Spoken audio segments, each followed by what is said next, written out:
সেই রাতে ঘুমিয়ে পড়েছিলাম। হঠাৎ শুনতে পাই বাথরুমের কলটা খুলে গিয়েছে, সেটা দিয়ে অনবরত জল পড়ে চলেছে।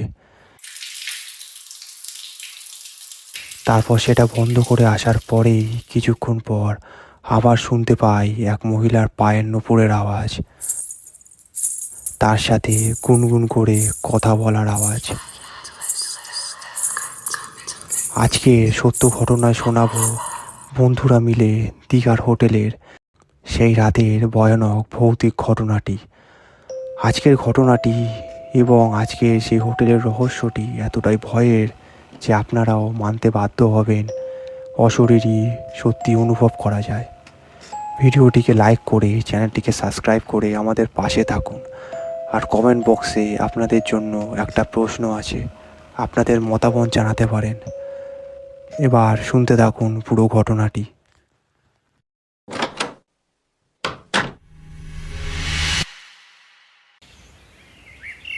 ঘটনাটি শুরু হয় কলকাতা থেকে। 4 বন্ধু মিলে ঠিক করলাম অনেক দিন কোথাও ঘোরা হয় না, তাই কিছুদিন ছুটি নিয়ে একটু দীঘা থেকে ঘুরে আসব। আমরা ঠিক করলাম 2 দিনের জন্য ঘুরতে যাব। সবাই রাজি হওয়াতে আমাদের ইচ্ছাটা পূরণ হলো। তারপর শুক্রবার সকালে আমরা নিজেদের দরকারি সব কাজ সেরে নিলাম। তারপর আমাদের প্ল্যান মতো আমরা রাতে রওনা দিলাম।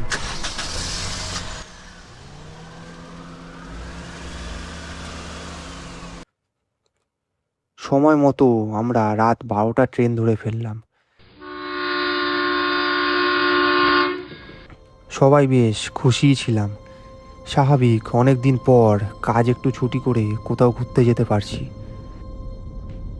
কিন্তু আমরা তখনও ভাবতে পারিনি যে আমাদের এই ছুটিটায় আমাদের জীবনে এমন একটি দিন নেমে আসবে যেটি আমাদের জীবনের সবথেকে অন্ধকারাচ্ছন্ন দিন হয়ে যাবে, এবং আমাদের এই আনন্দও বেশিক্ষণের জন্য আর স্থায়ী থাকবে না। যাই হোক, আমরা যথারীতি ট্রেনে উঠে রওনা দিলাম। এত অবধি সব ভালোই কাটছিল। ট্রেন চড়তেই আমরা বেশ মজা করছিলাম। ট্রেন নিজের গতিতে ছুটছে আর আমরা ভেতরে বসে আনন্দ করছি, গল্প করছি, আড্ডা দিচ্ছি। এভাবেই সময় কাটতে কাটতে ভোর 5টায় আমরা দীঘা স্টেশনে এসে নামলাম। সেখান থেকে আমরা একটা অটো ভাড়া করলাম। সি বিচের পাশ থেকে যাচ্ছি, বেশ ভালোই অনুভূতি হচ্ছে।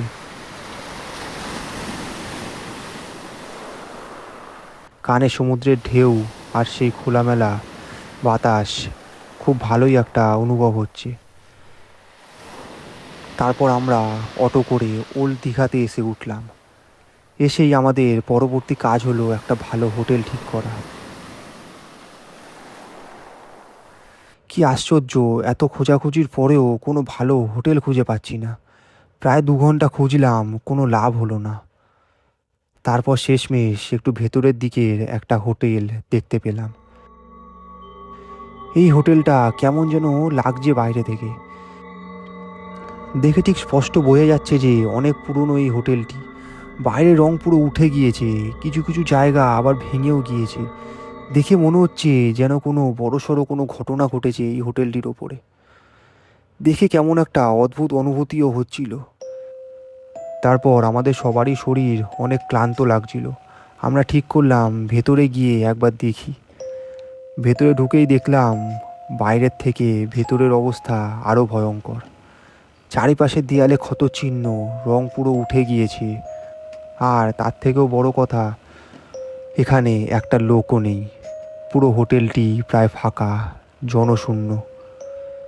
বেরিয়ে যাব করছি, তখন হঠাৎ দূর থেকে একটা আওয়াজ কানে ভেসে আসলো। একটা বয়স্ক লোকের আওয়াজ। বাবু যাবেন না বাবু?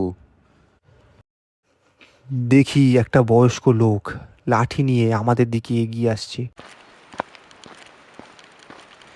দেখে বোঝা যাচ্ছে ওনার বয়স প্রায় 70-এর বেশি হবে।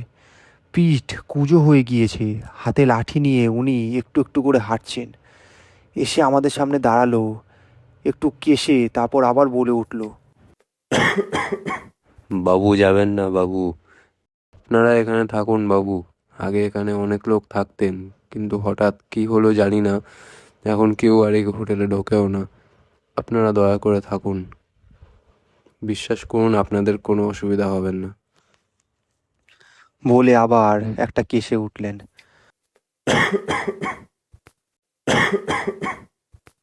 ওনার মুখটা দেখে সত্যি কষ্ট হলো।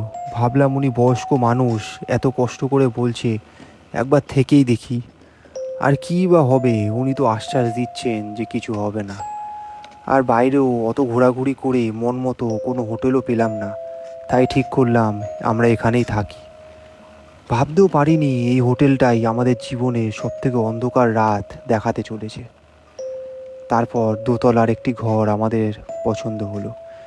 সিঁড়ি দিয়ে উঠেই একদম বাঁদিকের পাশের ঘরটি। উফ, যাই হোক, অবশেষে একটা ঘর তো কপালে জুটল। সব লাগেজ ব্যাগপত্র ঘরে রেখেই বাইরে বেরিয়ে পড়লাম।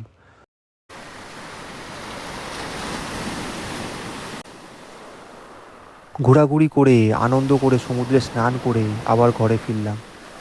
তারপর সন্ধ্যাবেলাটাও আবার সি বিচেই কাটালাম। তারপর নেমে এলো রাত। হ্যাঁ, সেই অন্ধকারাচ্ছন্ন রাত। সন্ধ্যা কাটিয়ে হোটেলে ঢুকতেই একটু অবাক লাগলো। সারাদিন হয়ে গেল, সকালে সেই বয়স্ক লোকটিকে আর দ্বিতীয়বার চোখেও পড়ল না। যাক, আমরা নিজেদের ঘরে ঢুকে পড়লাম এবার। রাত তখন অনেক হয়েছে, প্রায় 10টা বাজে। সব ডিনার সেরে ফেললাম আমরা নিজের ঘরেই। খেয়ে দিয়ে গল্প আড্ডা দিয়ে শুয়ে পড়লাম। রাত 1টারও বেশি বেজে গিয়েছে। ঘুমিয়ে পড়েছি সবাই। হঠাৎ আমার এক বন্ধু রাজীব আমায় ডেকে তুলছে। সে বলছে, ভাই আমার কেমন একটা ভয় লাগছে। আমি অবাক হয়ে বললাম, কি হলো তোর আবার? সে বলে উঠল, মনে হচ্ছে ঘরের বাইরে নিশ্চয়ই কেউ একটা আছে। কোনো মহিলার আওয়াজ শুনতে পারলাম। আর সেই আওয়াজটা মনে হলো কোনো সাধারণ আওয়াজ না, কোনো একটা অসাধারণ অস্বাভাবিক ব্যাপার আছে সেই আওয়াজটার মধ্যে। আমি শুনে প্রথমে সেরম অবাক হলাম না, উল্টে তার ওপর হেসে আবার শুয়ে পড়লাম। তারপর আবার শুনি হঠাৎ বাথরুমের কলটা খুলে গিয়েছে, নিজে দিয়ে জল পড়েই চলেছে। আমি এবার শুনে সত্যি অবাক হলাম।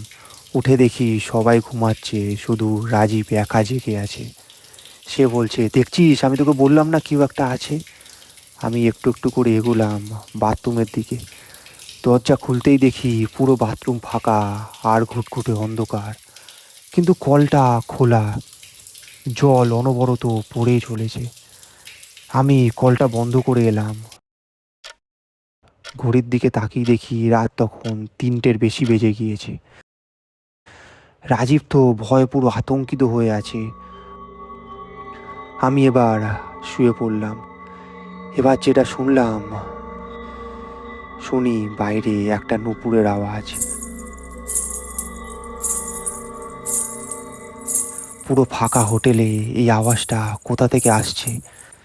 মনে হচ্ছে ঠিক আমাদের ঘরের বাইরে এই আওয়াজটা হচ্ছে, কিন্তু কেউ তো সত্যি নেই এই হোটেলে। আমি আর আমার বন্ধু ছাড়া আর কাউকেও দেখতে পাইনি। তারাও এবার উঠে পড়ল। সবাই পরিষ্কার শুনতে পারছে আওয়াজটা। এবার কেমন একটা ফিসফিস করা আওয়াজ আমাদের কানে ভেসে আসছে। ঠিক আমাদের ঘরের বাইরে থেকেই সেই আওয়াজটা আসছে। কিন্তু এটা তো কোনো সাধারণ মানুষের আওয়াজ বলে মনে হচ্ছে না। কি বলছে সেটাও বুঝতে পারছি না। যেন নিজ মনে কোনো একটা মন্ত্র পড়ে চলেছে। শুধু আওয়াজটাই পাচ্ছি, আর নুপুরের আওয়াজটা সোজা বুকে এসে আঘাত করছে। এই হোটেলে কেউ নেই, শুধু সেই বয়স্ক লোকটি আছে। কিন্তু ওনার আওয়াজ তো এটা একদমই না। আমরা 4জন ভয়ে আতঙ্কিত হয়ে বসে আছি। তখন আমার এক বন্ধু, তার নাম তপন, সে আমাদের মধ্যে সবথেকে বেশি সাহসী। সে এবার উঠে এবং হাতে একটা লাঠি নিয়ে বাইরের দিকে এগোতে থাকে।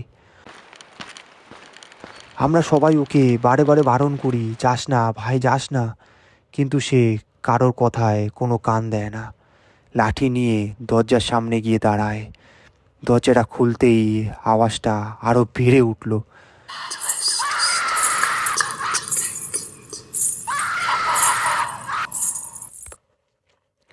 সে বাইরে বেরোতেই দরজাটা জোরে বন্ধ হয়ে গেল নিজে থেকেই। তপন জোরে চিৎকার করে মাটিতে লুটিয়ে পড়ল। আওয়াজটা পুরো কানে স্পষ্ট আমরা শুনতে পেলাম।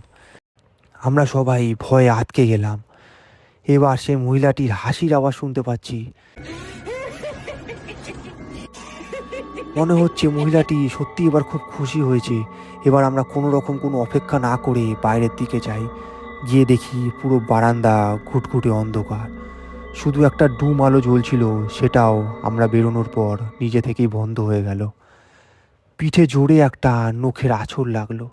কানের পাশ থেকে একটা মহিলার কণ্ঠ ভেসে আসছে। সেই অন্ধকারে চাদরের আলোয় নজরে পড়ল তপন রক্তাক্ত অবস্থায় সিঁড়িতে পড়ে আছে। ওকে কেউ প্রাণে মারতে চেয়েছিল। খুব গুরুতর আহত আমাদের সেই তপন। কোনো রকম তাকে নিয়ে আমরা নিচে নামলাম। নেমে দেখি মাটিতে সে বয়স্ক ভদ্রলোক একা বসে আছে। সে অত অন্ধকারে হাতে খবরের কাগজ নিয়ে পড়ছে। এটা কি দেখছি আমরা, উনি এত অন্ধকারে কাগজ পড়ছে। ওনাকে গিয়ে ডাকতেই উনি আমাদের দিকে তাকালো। দেখি ওনার চোখ কোনো মানুষের চোখ না, সেটি যেন একটি বিড়ালের চোখ। চোখটি জ্বলজ্বল করছে, অন্ধকারে আমাদের দিকে এসে তাকিয়ে আছে। আমরা জোরে চিৎকার করে সেখান থেকে পালালাম। বাইরে বেরোতেই শরীরটা একটু হালকা হলো। তপনকে তাড়াতাড়ি হাসপাতালে নিয়ে যাওয়ার ব্যবস্থা করা হলো। আমরা এইটুকু পরিষ্কার বুঝে গেছি যে বয়স্ক লোকটিও কোনো সাধারণ মানুষ না, উনি নিজেও কোনো অশরীরী শক্তি। তপনকে চিকিৎসার মাধ্যমে কোনো রকম তার হুঁশ ফেরানো হলো। তার কোনো কিছুই মনে নেই, সব কিছু ভুলে গিয়েছে সে। হাসপাতালের লোকদের হোটেলের নাম এবং ঘটনা শোনানোর পর তাদের মুখ থেকে যেটা শুনি, তারপর আমাদের পায়ের নিচ থেকে মাটি সরে যায়। তারা বলেন এই হোটেল আগে খুব সুন্দর জমজমাট ছিল, অনেক লোক আসতেন থাকতেন এখানে, অনেকে অনেক আনন্দও করতেন, ভালো সময়ও কাটাতেন। তারপর হঠাৎ একদিন এই হোটেলে এক গ্যাস দুর্ঘটনায় ভয়ানক আগুন লেগে যায়।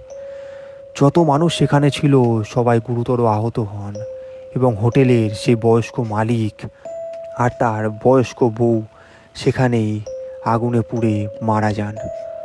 তারপর থেকে সেই হোটেল ওভাবেই আগুনে জ্বলা অবস্থায় দাঁড়িয়ে আছে। আর সাথে সেই বয়স্ক লোক আর ওনার গিন্নি সেই হোটেলের দেখভাল আজও করে চলেছে। এখন কেউ ওই হোটেলের দিকে ভুলেও তাকায় না, থাকা তো অনেক দূরের কথা। আর আপনারা সেখানেই ছিলেন।